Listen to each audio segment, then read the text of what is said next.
Hi friends, ಎಲ್ರಿಗೂ ನಮಸ್ಕಾರ. ಬನ್ನಿ ಇವತ್ತು ಭಾಗ್ಯಲಕ್ಷ್ಮಿ ಸಂಚಿಕೆ ಏನಾಗಿದೆ ನೋಡ್ಕೊಂಬರೋಣ. ಆ ರೆಸಾರ್ಟ್ನಲ್ಲಿ ಪೊಲೀಸ್ ಎಲ್ಲ ಮಕ್ಕಳನ್ನ ರೈಡ್ ಮಾಡಿ ಒಂದು ಕಡೆ ಕೂರಿಸಿರ್ತಾರೆ. ನಿಮ್ಮ ಅಪ್ಪ ಅಮ್ಮ ಹೊತ್ತು ಬರೋ ತನಕ ನಾವು ಯಾವುದೇ ಕಾರಣಕ್ಕೂ ನಿಮ್ಮನ್ನು ಬಿಟ್ಟು ಕಳಿಸೋದಿಲ್ಲ, ನೀವೆಲ್ಲ ಮೈನರ್ ಆಗಿರ್ತೀರಾ ಅಂತ ಹೇಳಿ ಎಲ್ಲರನ್ನೂ ಒಂದು ಕಡೆ ಕೂರಿಸಿರ್ತಾರೆ. ಸರಿ, ಅಷ್ಟರಲ್ಲಿ ಧನ್ವಿ ಪೊಲೀಸ್ ಹತ್ರ ಹೋಗ್ಬಿಟ್ಟು, ಸರ್ ನಾವೆಲ್ಲ ಪರ್ಮಿಷನ್ ತೊಗೊಂಡೇ ಬಂದಿದ್ದೀವಿ ಸರ್, ದಯವಿಟ್ಟು ನಮ್ಮನ್ನು ಬಿಟ್ಬಿಡಿ ಅಂಥೇಳಿ ಕ್ಷಮೆ ಕೇಳ್ತಾಳೆ. ಅದಕ್ಕೆ ಪೊಲೀಸ್ಗೆ ಡೌಟ್ ಬರುತ್ತೆ ಅವಳ ಮೇಲೆ. ಏನು ನೀನು ಪದೇ ಪದೇ ನಾವು ಪರ್ಮಿಷನ್ ತೊಗೊಬಂದಿದ್ದೀವಿ ಅಂತಲೇ ಹೇಳ್ತಾ ಇದ್ದೀಯಲ್ಲ, ಹಾಂ ಇರು ಒಂದು ನಿಮಿಷ, ನಿಮ್ಮ ಅಪ್ಪ ಅಮ್ಮನ ಫೋನ್ ನಂಬರ್ ಕೊಡು, ನಾನು ಅವ್ರ ಹತ್ರ ಮಾತಾಡ್ತೀನಿ ಅಂತ ಹೇಳ್ತಾರೆ. ಇವಳಿಗೆ ಭಯ ಆಗುತ್ತೆ. ಅಯ್ಯೋ ಅಪ್ಪಂಗೆ ಫೋನ್ ಮಾಡಿಬಿಟ್ರೆ ಏನು ಅಂಥೇಳಿ ಯೋಚನೆ ಮಾಡ್ತಾ ಇರ್ತಾಳೆ. ಈ ಕಡೆ ಬಾಗಿಲು ಮನೆಯಲ್ಲಿ ಭರ್ಜರಿಯಾಗಿ ಅಡುಗೆ ಆರ್ಡರ್ ಬಂದಿರುತ್ತೆ. ಅದಕ್ಕೆಲ್ಲ ಅಡುಗೆ ತಯಾರಿ ಮಾಡ್ಕೊತಾ ಇರ್ತಾರೆ. ಆಮೇಲೆ ಅಷ್ಟರಲ್ಲಿ ಒಂದು ಕುಕ್ಕರ್ ಕೂಗ್ತಾ ಇರುತ್ತೆ. ಅದನ್ನು ನೋಡಿ ಸುಂದ್ರಿ ಹೇಳ್ತಾಳೆ, ಏನು ಭಾಗ್ಯ, ಕುಕ್ಕರ್ ವಿಜಿಲ್ ಇದಕ್ಕೆ ಇಷ್ಟೊಂದು ಪರಿಮಳ ಬರ್ತಾ ಇದೆ, ಇನ್ನು ಅಡುಗೆ ಎಷ್ಟು ಚೆನ್ನಾಗಿರುತ್ತಲ್ವಾ ಅಂಥೇಳಿ ಖುಷಿಯಿಂದ ಮಾತಾಡ್ತಾ ಇರ್ತಾರೆ. ಅಷ್ಟರಲ್ಲಿ ಒಂದು ಫೋನ್ ಕಾಲ್ ಬರುತ್ತೆ. ಅವರತ್ತೆ, ಭಾಗ್ಯ ನೀನು ಅಡುಗೆ ಮಾಡು, ನಾನು ಹೋಗಿ ಫೋನ್ ನೋಡ್ತೀನಿ ಅಂಥೇಳಿ ಹೋಗಿ ಫೋನ್ ತಗೋತಾರೆ. ಹೇಳಿ ಸರ್, ಇದು ಕೈ ತುತ್ತು ಮನೆ ಊಟನೇ ಇದು ಅಂಥೇಳಿ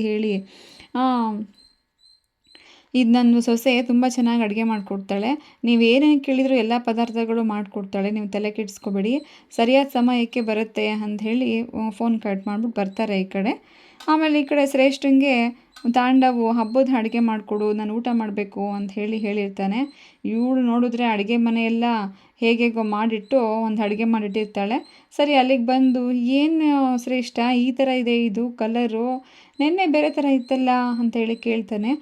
ಇಲ್ಲ ನಾನೇ ಇವತ್ತು ಚೇಂಜ್ ಮಾಡಿದ್ದೀನಿ ಅಂಥೇಳಿ ಕೊಡ್ತಾನೆ, ಊಟ ತಗೋ ಅಂಥೇಳಿ.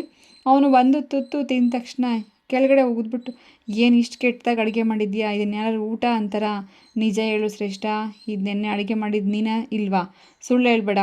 ಇಲ್ಲ ತಾಂಡವ್, ನಾನೇ ಅಡುಗೆ ಮಾಡಿದ್ದು ನಿನಗೋಸ್ಕರ, ನಾನೇನಾದರೂ ಸುಳ್ಳು ಹೇಳ್ತೀನಾ ಅಂಥೇಳಿ ಕೇಳ್ತಾಳೆ.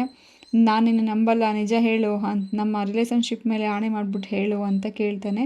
ಅದಕ್ಕೆ ಅವಳು, ಹೌದು ನಾನೇ ಮಾಡಿಲ್ಲ, ನಾನು ಬೇರೆ ಕಡೆಯಿಂದ ಊಟ ತರಿಸಿದ್ದೆ ಅಂಥೇಳಿ ಸುಳ್ಳು ಹೇಳ್ತಾಳೆ.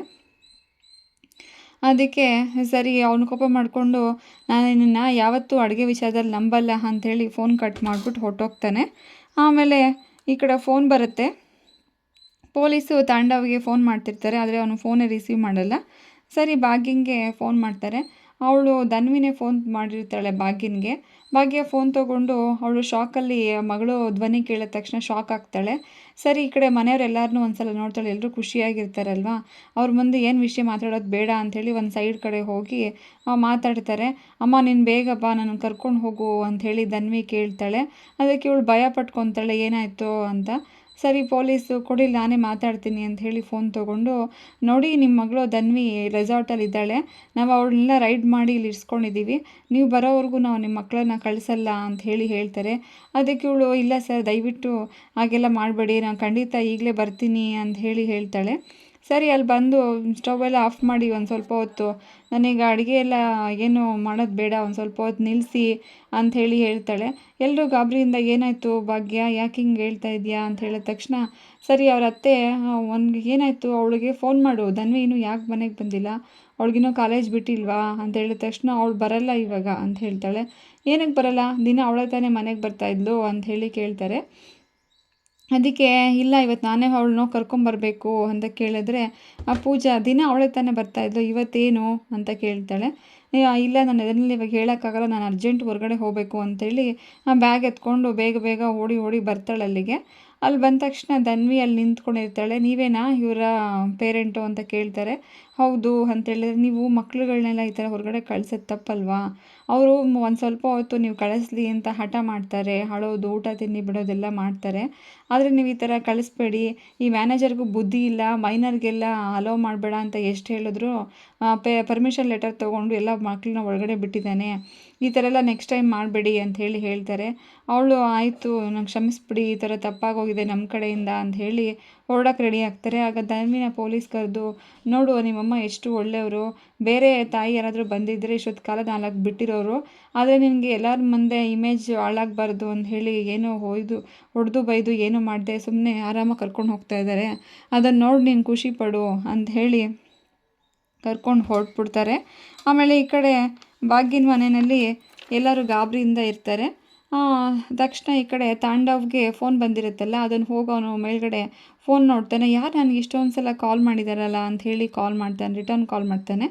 ಆಗ ಅವರು ಪೊಲೀಸ್ ತಗೊಂಡು, ಹೌದು ನಾವು ಈ ಥರ ಪೊಲೀಸು, ನಿಮ್ಮ ಮಗಳು ಧನ್ವಿ ರೆಸಾರ್ಟಲ್ಲಿದ್ಲು. ಅಯ್ಯೋ ಇಲ್ಲ ಸರ್, ಅವಳೆಲ್ಲ ಬಂದಿರೋಕ್ಕೆ ಸಾಧ್ಯನೇ ಇಲ್ಲ ಅಂತ ಹೇಳ್ತಾನೆ. ಇಲ್ಲ ಸರ್, ನಿಮ್ಮ ಮಗಳೇ ಬಂದಿದ್ಲು, ನೀವು ಫೋನ್ ತೊಗೊಂಡಿಲ್ಲ ಅಂತ ನಿಮ್ಮ ಹೆಂಡ್ತಿನೇ ಬಂದು ಕರ್ಕೊಂಡು ಹೋದ್ರು ಅಂತ ಕೇಳ್ತಾರೆ. ಹೌದಾ, ಭಾಗ್ಯ ಬಂದಿದ್ಲಾ ಅಂತ ಹೌದು, ನಿಮ್ಮ ವೈಫ್ ಭಾಗ್ಯನೇ ಬಂದಿದ್ದರು, ಅವರೇ ಬಂದು ಕರ್ಕೊಂಡು ಹೋಗಿದ್ದು ಇವಾಗ ಅಂತ ಹೇಳಿದ ತಕ್ಷಣ ಫೋನ್ ಕಟ್ ಮಾಡಿ ಅವ್ನು ಕೋಪ ಮಾಡ್ಕೋತಾರೆ. ಅವಳಿಗೆ ಎಷ್ಟು ಹೇಳಿದ್ದೀನಿ, ನಾನೇ ಪರ್ಮಿಷನ್ ಲೆಟರ್ಗೆ ಸೈನ್ ಮಾಡಿರಲಿಲ್ಲ, ಆದರೂ ಇವಳು ಸೈನ್ ಮಾಡಿ ಅವಳನ್ನು ಕಳಿಸಿದಾರಲ್ಲ, ಅವಳನ್ನಂತೂ ನಾನು ಸುಮ್ಮನೆ ಬಿಡಲ್ಲ ಅಂತೇಳಿ ಕೋಪ ಮಾಡ್ಕೊಂಡು ಬೈತರಬೇಕಾದ್ರೆ ಶ್ರೇಷ್ಠ ಅಲ್ಲಿಗೆ ಬರ್ತಾಳೆ. ಅವಳು ಬಂದ್ಬಿಟ್ಟು ಏನಾಯಿತು ತಾಂಡವ್ ಅಂತ ಕೇಳಿದ ತಕ್ಷಣ, ನೋಡು ನನ್ನ ಭಾಗ್ಯಂಗೆ ಎಷ್ಟು ಹೇಳಿದ್ದೀನಿ ಸೈನ್ ಮಾಡಿ ಕೊಡಬೇಡ ಅಂತ, ಹಾಗೂ ಅವಳು ಸೈನ್ ಮಾಡಿ ಕೊಟ್ಟು ಕಳಿಸಿದಾಳೆ ರೆಸಾರ್ಟಿಗೆ ಅವಳನ್ನ. ಅಲ್ಲಿ ನೋಡಿದ್ರೆ ಅದು ರೈಡ್ ಆಗಿದೆಯಂತೆ, ಪೊಲೀಸವರೆಲ್ಲ ಬಂದಿದ್ದಾರೆ ಅಂತ ಹೇಳಿದ ತಕ್ಷಣ ಇವಳು ಗಾಬರಿ ಆಗುತ್ತೆ.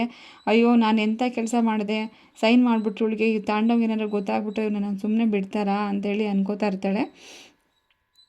ಸರಿ, ಆಮೇಲೆ ಈ ಕಡೆ ಎಲ್ಲರೂ ಹೊರಟ್ಬಿಟ್ಟು ಸೈನ್ ಎಲ್ಲ ಮಾಡಿಸ್ಕೊಂಡು ಆದಮೇಲೆ ಎಲ್ಲ ಹೊರಟ್ಬಿಡ್ತಾರೆ ಅಲ್ಲಿಂದ.